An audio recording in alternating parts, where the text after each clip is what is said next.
আপনি যতই ভালো করে থাকেন চলেন বলেন না কেন, আপনি সমালোচনা থেকে বাঁচতে পারবেন। কিছু সত্য আছে মানতে না চাইলেও মেনে নিতে হয়, বাস্তব। আপনি যতই ভালো করে চলেন, করেন, থাকেন, বলেন না কেন, সমালোচনা, বদনাম থেকে আপনি কখনো বাঁচতে পারবেন না। আপনি এর কাছে ভালো হলে দুইজনের কাছে আপনি খারাপ নিশ্চিত হবেন।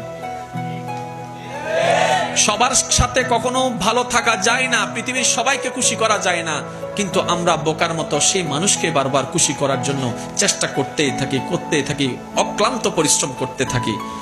শ্রদ্ধার সাথে বলি, মানুষকে নয়, ওই মানুষের রবকে খুশি করার চেষ্টা করা দরকার।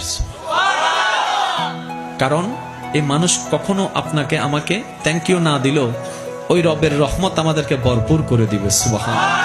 তাহলে সমালোচনা, বদনাম আপনি যদি মনে স্থান দেন, আপনার মন বারবার আঘাত প্রাপ্ত হবে, কষ্ট পাবে। তাহলে যেই জিনিস আমাকে বারবার আঘাত দিবে সেটা আমার রাখার দরকার নাই। সেজন্য সবাইকে শুধু ক্ষমা করতেই থাকবেন। মনে রাখবেন, যে ক্ষমা যত বেশি করতে থাকে তে তত বেশি সুখে শান্তিতে থাকতে পারে। সুবহানাল্লাহ।